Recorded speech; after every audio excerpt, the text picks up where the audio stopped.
This video is being made on request.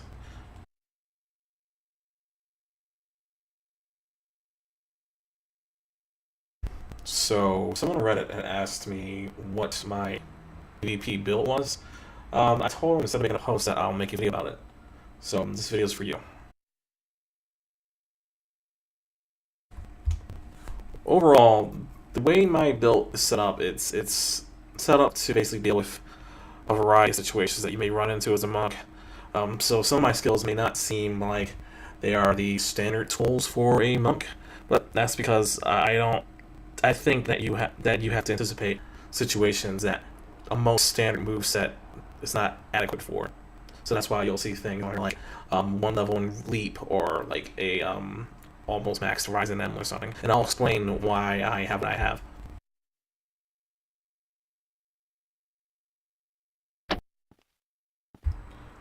So right here you'll notice that my smasher is at level 36. It would be maxed, but I don't have the I don't have the SP for it, so nothing can be done about that. I have a maxed focus critical. I have nothing in back because most of the times you're not making back attacks in PvP, so there's nothing in back physical attack for that one.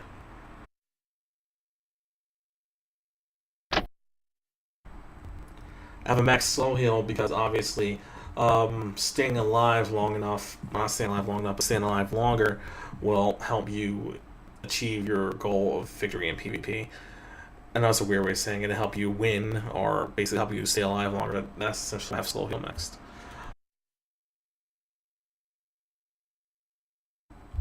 I forgot to mention that a max slow heal in PvP will give you about 9 to 10k.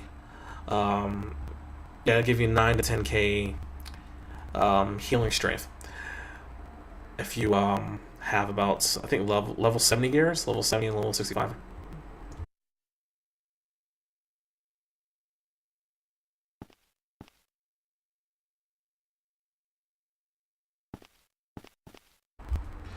I have Cure on level 8. It's about as high as it'll go in PvP right now. Mainly that's there to get rid of stat effects like bleed, poison.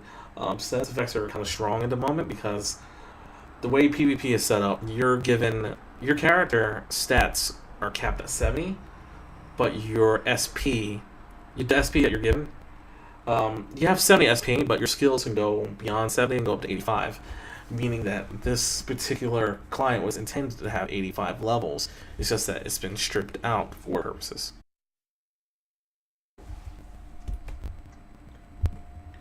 I currently have a level 29 uppercut. It's not really necessary to level second uppercut to its max because at 25 and up, it does a decent amount of launch strength. Like you can see right now, the launch chance is 138.5. So that means at level 29, I'm getting a 38.5 increase in my physical launch. And when they're talking about launch strength, they're comparing it to the launch strength of your normal X attacks. So the 4th X string in your 5 X string combo. It's comparing it to that particular launch strength. Either that or, well, no, not really, because Sacred Uppercut has its own launch strength, but they're all the launch strengths of your attacks are compared to the 4th X string in your combo. So the same, it's comparing that launch strength to your normal attack.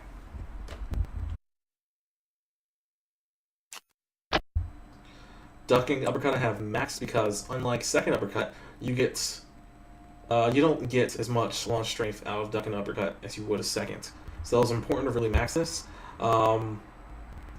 This will help you maintain your juggles longer, especially when you're fighting plates or heavy class users because they tend to fall down faster. Don't quote me on this, but I also think inventory weight also has a play in how fast people fall too. So if they happen to be fully loaded on equipment, they might fall a little faster. So having your ducking uppercut higher will help you maintain that juggle. Like I said, I'm not really sure about the whole inventory weight thing, but I have a suspicion it does play into your character's fall speed.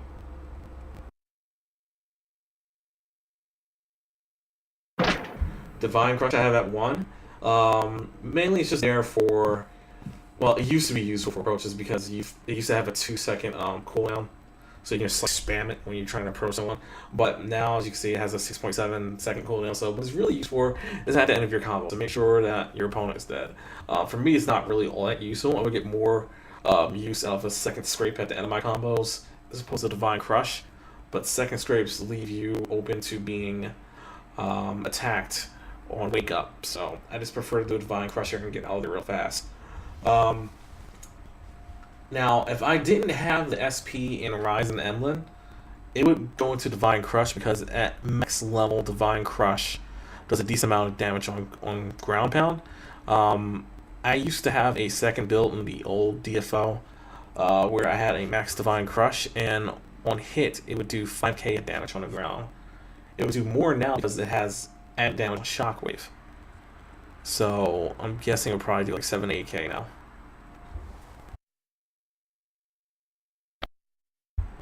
Duck and Body Blow I have on 1 because it's a good skill to max, but your stun chance at max is only 10%. At 1, your stun chance is 75%. And, well, at max, you do have a better chance of doing it because not only is it like 2.5% higher, but the stun chance is at 85.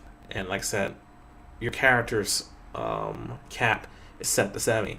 But when I started PvP in this version of the game and I had ducking body blow maxed, it wasn't really that useful. I didn't find myself actually stunning next to anyone, so I just dropped it, put it to 1, and now it's just used to basically help me link combos, mainly when I'm going into Shadow Clone after a juggle, because since your cast speed is not that fast anymore in PvP, what I usually do is I cast Shadow Clone, and depending on how far they are, either I X Punch cancel into Machine Gun Grab, or I duck and body blow cancel into Machine Gun Jab. Both of them usually follow through pretty well. Rising Emblem. I can't talk today. I have Rising Emblem at 30 because its launch strength is pretty good at 30. You have a launch strength of 260, so even if you're like halfway across the map, that usually gives you enough time to get in there with a second or ducking uppercut to catch the opponent and instantly go into a new juggle. I use Rising Emblem in a variety of ways. I use it to zone. Most people might be saying, why would you need this zone monk? You're supposed to go in and keep pressure on your opponent, pressure. Main reason I started incorporating Rising Emblem into my build is in old DFO, we used to have super armor on Exquisite Combo. Exquisite Combo is right here. We used to have super armor on that in PvP, just like we have in PvE. And as you can imagine, that was pretty broken because you can wake up EC, you can approach EC, you can use EC through grenades. It was ridiculous. On top of like having the hit recovery infinite punch thing, having both of them together made monks pretty much unstoppable at the time. Like they were dominating PvP. So there was a patch issue that got rid of the super armor. So EC became a thing that you would use only in the middle of combos, because if you try to use it as an approach, you would probably get stopped because the hit stun on EC was nerfed, and it was real easy to someone just to like X punch you out of it, and now you're the one being juggled. You can probably see that in some of my PvP videos. Like waking up using EC is a horrible thing to. But besides that, why I started incorporating Rising Emblem into my build is because after we lost that, I wanted something that dealt with a lot of situations that EC made trivial for Mark. And I wanted something equivalent to what Rangers gotta have in their nade. Rangers can use nade to zone, to approach, to start a juggle, to continue a juggle, and to control space. Well, that's the same thing as zoning, but what I mean by control space is you can throw out Rising Emblem to pressure opponents to move where you want them to move. Like, it's not really noticeable in my videos, but sometimes I throw out Rising Emblem, which it looks like I'm throwing it out random, but I'm not really throwing it out randomly. I'm either throwing it out to get a buff out, I'm throwing it out because I'm expecting someone to rush me down, or I might be throwing Rising Emblem out in parallel to the person below or above me because I don't want them taking that escape route. So during the time that Rising Emblem is being cast, like the time it takes for it to filter and work, like basically throw out its launch strength chance thing. This weird way of saying like having the attack actually proc. By the time it actually happens, I've already recovered from casting it, able to move in and start my combo with either chopping, hammer, or ducking body blow. Most people usually expect it because they're not thinking I'm going to approach them after casting. Because Rising Emblem, when you cast it, it's not really affected. Like, the casting of Rising Emblem itself is not really affected by your cast strength. I think the drawing of the circle is actually affected by your cast strength, not the casting of the circle itself. It seems a little weird, but that's what I've noticed from my time playing Monk and Magic X on the old DFO. But mainly that's what I use it for. Zoning, approaching people, controlling where they go, and it's another use for it is dealing with summoner mobs. You can pretty much roll out a Rising Emblem and get most of them that can be launched out of the way and safer counter your way through it. It's a safer way of actually trying to approach the summoner as opposed to just like running into mobs, because when you're chasing down a summoner, you're going to take damage. So when a summoner is away from you and you want to approach through their mobs while they're using their mobs as a wall, what you want to do is you want to throw that Rising Emblem and like basically launch those mobs, or you want to cast jump and jump over them as well. Now at level 1, did I say jump leap? At level 1, leap will last for about 10 seconds, so you kind of have to make it count. I don't suggest putting anything higher than level 1 of the leap, because you're not going to be jumping around. You're rarely going to jump at all. But the times you do have to jump, it's like basically clear obstacles, like when a witch throws down a lava pool or acid rain, or if a male mage throws down that ice thing. You'll probably want to use jump leap. Like that.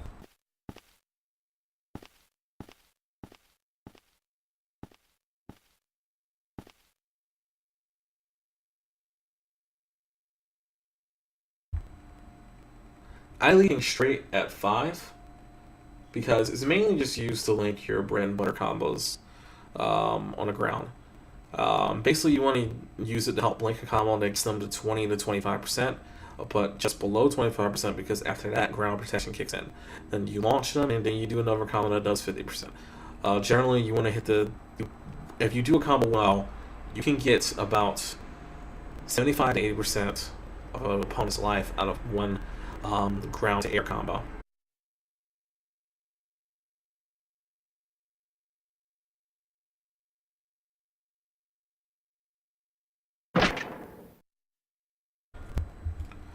I have EC maxed because a maxed EC can help you do a reset.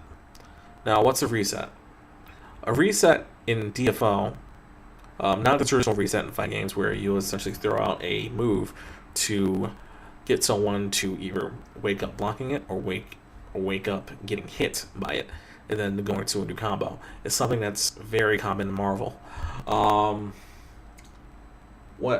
The reason I have EC blocked here is that in DFO, there is a exploit that you can exploit, where after you're finished doing your combo, if you do enough damage, you can get them to stand. Gravity protection is reset, and you can launch them into a new combo. It's relatively hard to do, but it requires you getting them past that 75% mark. Like once you hit them past 75% life, you can generally get them stand, and having max clones and maxed EC usually help you do. Most people prefer not to go for a reset and instead max body blow and trying to get the stun chance instead. That's not a bad idea, but you only have now like a 1 out of 10 chance of getting someone stunned. And matches, like if you're playing well with Monk, usually don't last long enough for you to get a 1 to 10% chance because you're doing like 2 or 3 combos and they're dead. That is unless you're dealing with someone who is playstyle is really defensive and forces you to back off from those long combos. Generally, when you're dealing with mechs, you find yourself doing that, backing off because there's so many lands around. That's why EC is maxed.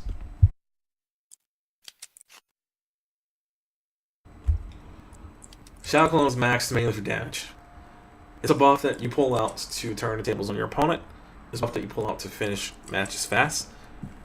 It's your greatest asset in PvP. Always max Shadow Clone no matter what. The way you want to utilize Shadow Clone in PvP is that you want to do it after a launch. So after you do a high enough launch, generally the best launch in the game for a monk is scraping the opponent off the ground with your 4th X and then following up into a 2nd upper. That combines the launch strength of both your normal X and your 2nd upper into one launch strength. So what's normally basically, I think, like 100 plus 110 is now 210 combined.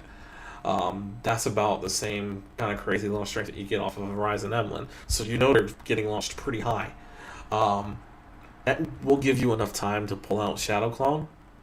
And then when they're coming back down, you want to follow it up with a multi-hit move where either it's Machine Gun Jab or EC, something that basically helps keep them in the air, and then you just continue that combo until gravity forces them down. Before they fall, you want to catch them with Smasher. Max Smasher probably does about, if I recall, like 5 to 7k, and then you hit them with a Divine Crusher, get out of there with Sacred. You can follow it up with either not actually getting out there and hovering around your opponent and starting with a Hurricane roll, and that brings them into a 2nd combo that you can now attempt to finish. If you do it right, you can kill someone after that. If not, because doing an EC right after you got finished your first Shadow Clone combo does not reset gravity. So the gravity is going to be even more intense when you're trying to counter them the 2nd time, juggle them the 2nd time, and their hit recovery still hasn't reset yet.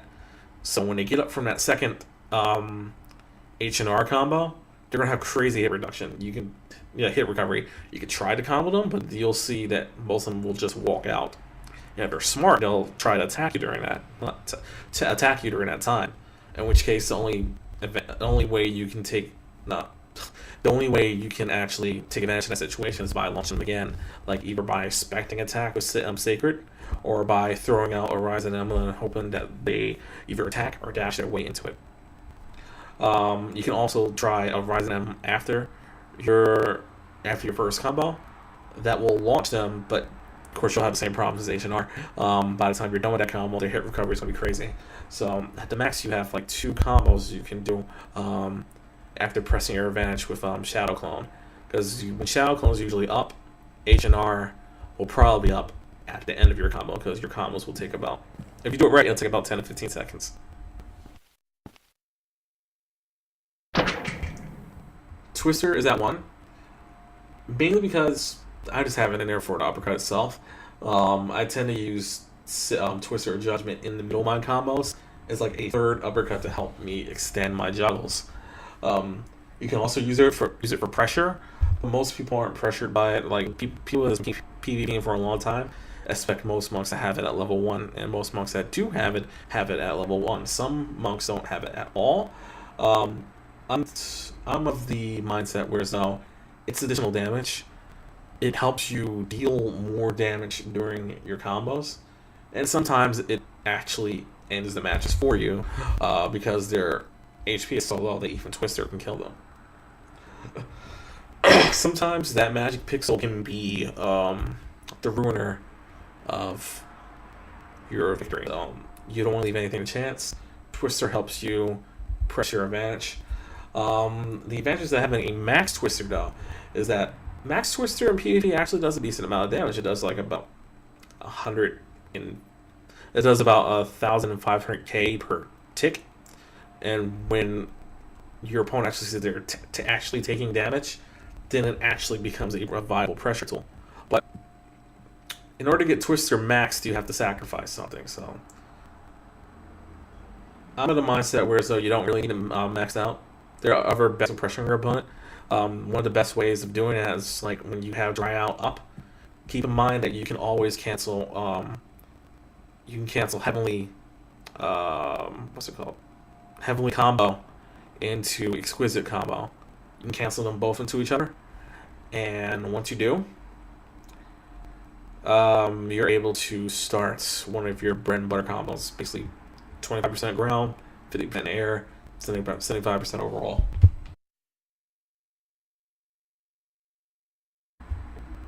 Heavenly, I haven't. It's no point in really having heavily at maxed. You're not using it for damage. You're using it for stunning your opponent. You're using it for approaching. You're using it to. You're using it for super armor chance sometimes in order to like super armor your way through an attack that will launch you into a combo. And by that, I basically mean take the Rouge's Hurricane, for example. I'm not sure what the name of it is. Hurricane Cut or something. But take Hurricane Cut. Most Rouges, when you're juggling them, when they have a chance, throw that move down, and then they'll go into Hurricane Cut, dropping down on you, and then juggling you for a combo. 2 ways to get out of this. Well, 3 ways to get out of this is stay your counter out there once you see that clone. Well, 4 ways out of it if you have Rising Emblem. Take your counter out there, throw out Rising Emblem, use Heavenly Combo, or use H&R. If you have H&R, always go for H&R because it puts them into a combo and they hate that. But that's mainly what you want to do. H&R is at 1 because what I want to do with H&R, what you want to do with H&R is you want to use H&R for resetting people off. Well, not the DFOG reset that I mentioned earlier, but you want to use H&R for an additional launch. Mainly H&R is there to protect you from moves that will launch you and launch them, or it's to help relaunch them after your first combo. That's mainly what it's there for. It's basically your get out of jail free card. So when you have it up, you want to save it for those opportunities. Don't waste it. Double Shadow is self-explanatory. Gives your Shadow clone another clone, more damage. Why wouldn't you do it?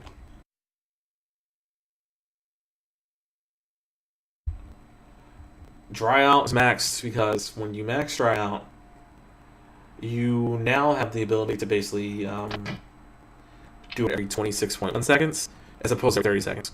Those additional 4 seconds is pretty important because Dry Out allows you to do some crazy things. With Dry Out, you can do things like do Divine Crusher into Smasher. You can cancel any of your moves into Machine and Dab. And that usually helps you when you are attempting to get them into a juggle and you're doing something that doesn't help them juggle. Like I mentioned earlier, you can do Heavenly Combo into EC because unlike EC, Heavenly Combo still has a ridiculous amount of hit stun. So you can basically run parallel to your opponent, throw out Heavenly Combo, EC, bread and butter your way into 75% damage, and attempt to reset them or just get out of dodge. Oh yeah, it's also you can also take advantage of the latency between BVP, and this allows you to what normally wouldn't be done without the latency is side win the Smasher. Side win the Smasher will essentially allow you to grab someone from half screen away and start a juggle. I don't do it very often because I don't really find myself having to do it, and I personally think it's a big waste of Dry Out if they're not super armored. If they're super armored and they're approaching you, then that's a safer way to grab them. But that's generally what it's used for. Well, I take that back, actually. It's useful for people running away or people trying to rush you down, because this allows you to grab them from afar and start a combo.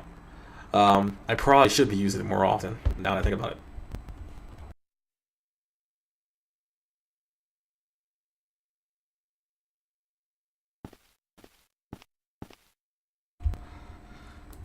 I have Shrek at 1.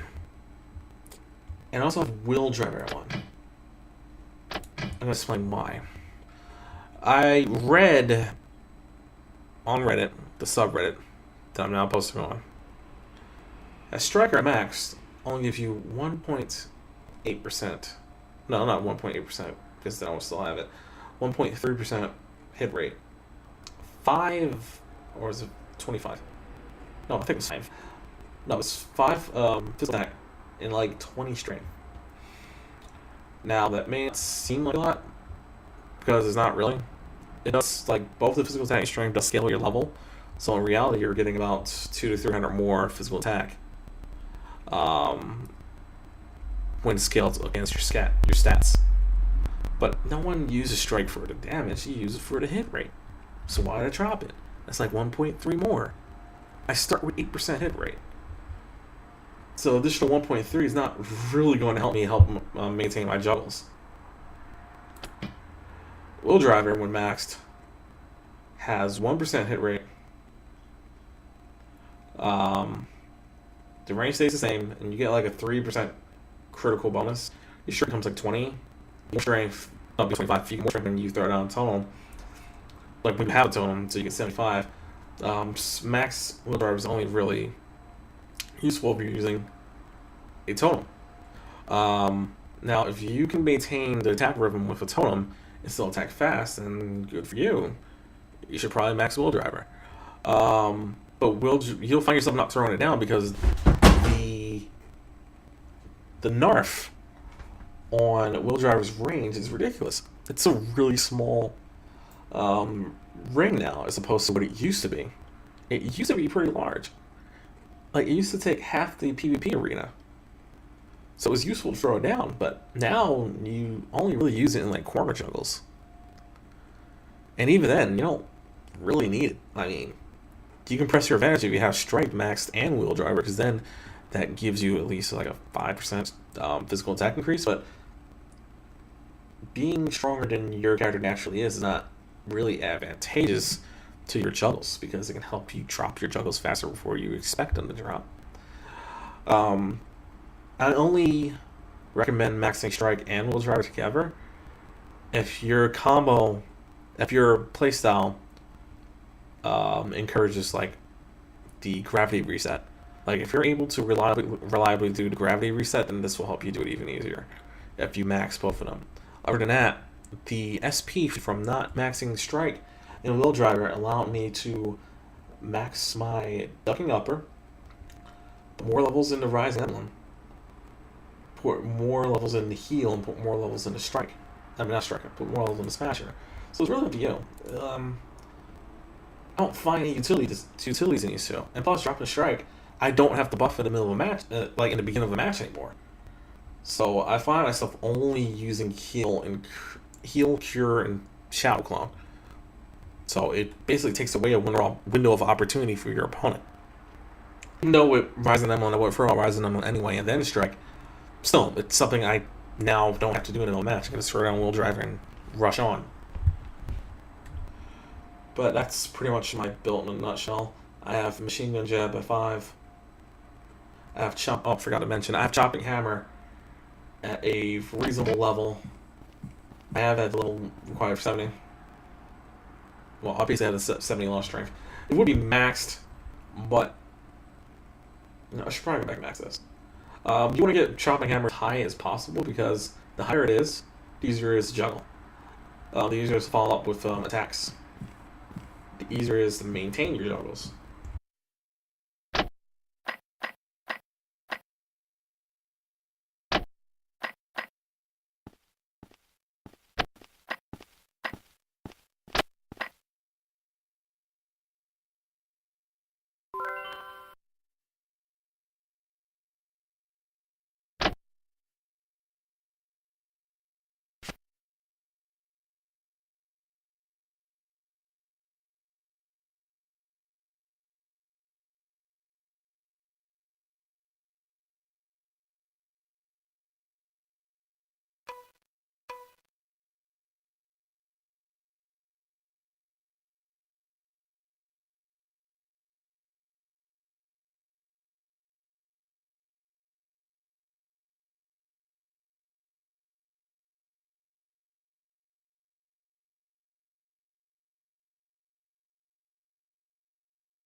I just realized I was talking without holding this button down.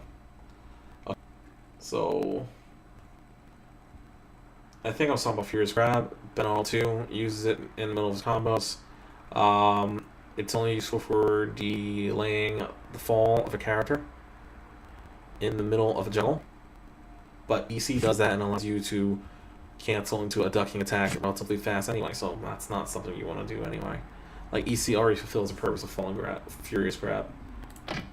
0 levels in Wisdom Blessing, you're not a magic monk.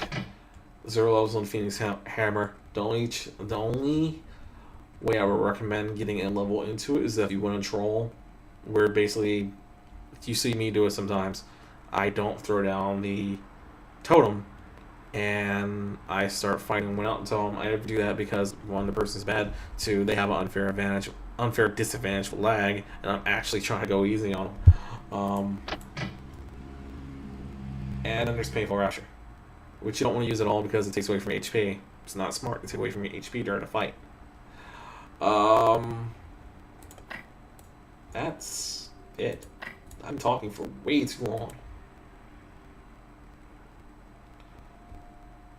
But yeah, that's really it. That's my PvP build. And this is not set in stone. I might change some things later on. You saw me take levels out of Smasher and put it in Chopping Hammer. I might take more levels out of Smasher and put it in Chopping Hammer. It's not really smart, because I use Chopping Hammer in the middle of my... I use Smasher in my combos, but I use Chopping Hammer in the middle of my combos. But yeah, that's pretty much it. I hope that answered your question.